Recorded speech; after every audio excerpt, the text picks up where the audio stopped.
I call this the dance between the head and your heart. It's like you're in your morning routine, you're waking up, just going through the motions, and you can hear all those layers of thoughts that are happening inside your head.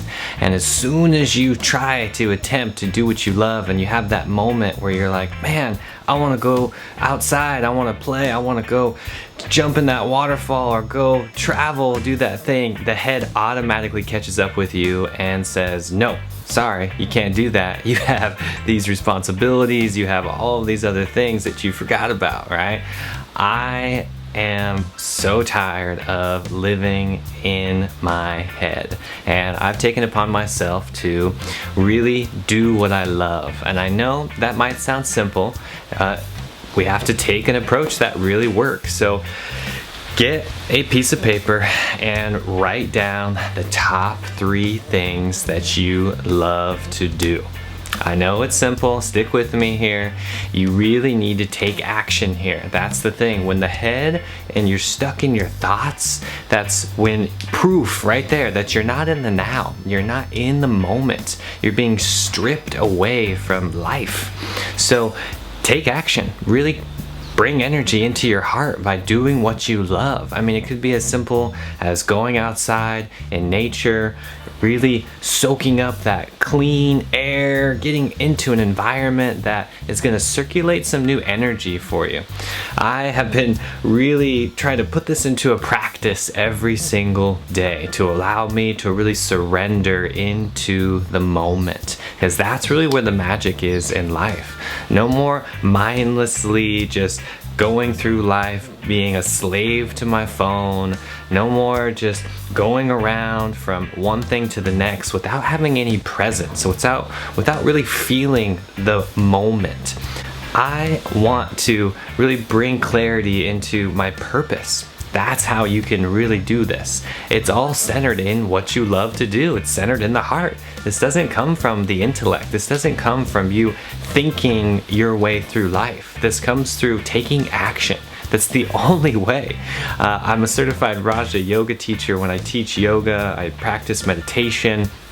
I really, create a routine in my everyday life where I can fully activate that heart motor and start really doing what I love, so it becomes a habit, and therefore I can really succeed in life.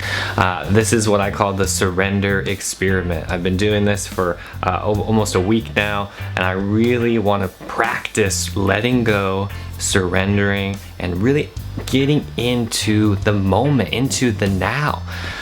I've been really, contemplating this for a long time, and I've been thinking about a way how I can share this on YouTube and share this with everybody that I know. And it's simply by being transparent, by being authentic. I can't think of a better word that comes to mind when I think about the present moment. You really have to put this into a practice that works for you. It might look different than what I do every day. The simple approach works for everybody. The technique is very simple. You have to do what you love. You have to put this into a practice where you can exercise, where you can do this every single day. And I know it might be simple, but guess what? The mind wants something complicated. The mind wants you to stay in bed and linger around and just be lazy. It's always, tied to the senses. It's tied to gratifying the ego. And we are here to transcend that part of ourselves. We are here to tap into something much greater than what you think is possible. And it's all rooted in our desire system. It's rooted in what you're here to do. What is your purpose? And when you figure this out over, really doing some deep soul searching, you're going to recognize that it is nothing less than simple. We don't need to complicate this. Every time the mind has some complex strategy for you to get ahead in life, I simply do the opposite. And I want to use my heart as that anchor, as a motor in life rather than the head. Question is, which wolf are you feeding? Are you there on Netflix, swiping on your phone all day? Are you living a very subconscious, like mindless zombie life? Or are you activating that higher consciousness? Are you really, living in tune with your purpose? Are you using your gifts in life? Are you listening to the signals that the universe is presenting to you every single day?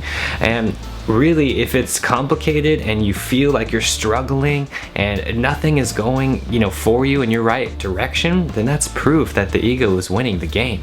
We need to take a step back, get into what I like to call the cosmic view, and get into that place where you are really loving life. I mean, we all want happiness. We all want, optimal performance. You want to feel good, right? Why don't you just take a step back and make a list and really bring this into a practice where you can do this every single day? That way you don't get trapped in your head all the time. There are so many distractions in our modern life. We need to really take a look at what is bringing that presence. What is really getting more awareness into our body? What is that thing that makes you feel alive, right? I mean, for me, it's something very simple as being in nature, listening to that intuition. When I feel called to take action, I don't hesitate. I go for it. That's something that, might separate me from other people, because I really am not afraid. I'm here to spread the light. I'm here to really encourage others to live their truth. And everything that you do, everything adds up to what we would call, optimal performance, or living in the heart. Something as simple as making that smoothie instead of having that, toxic breakfast that you're used to, that deep down is not good for you, right? At the end of the day, I feel like everyone has that intuition. The question is, are you taking action? Are you really showing up every single day on your yoga mat, on this practice, on this spiritual life? Like, whatever that means to you, we need to take action. We need to be the change. I don't know any other way that somebody, can't do this for you. You can be the one who changes everything right now by circulating that new energy.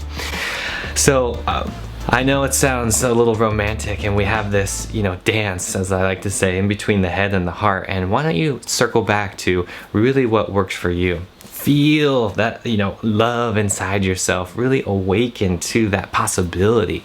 And like I said, something as simple as that smoothie, circulating the new energy by getting outside, whatever that means for you, just take action. Be the change. You are here for so much more than what you think is possible. So why not be the change? Why not start doing something new in your life? You'd be surprised what can happen. If you really want to think about this, take a step back and look at every achievement in your life, everything good. Give yourself what I like to call an audit, a happiness audit. When you look back at everything that made you happy, did you really think about that? Did you really write it down and have a plan? Or did it happen in a more serendipitous way? Did it happen when you least expected it? Or did it happen right at the exact moment when you knew it was going to happen? Chances are this took you by surprise. Chances are the universe was showing you something much greater than what you could perceive with your own two physical eyes. Why don't you open up your mind's eye and let the universe do the work for you? I mean, that's something you have to figure out for yourself. At the end of the day, this is the path that we call spirituality. Thank you so much, beautiful souls. Until next time, namaste.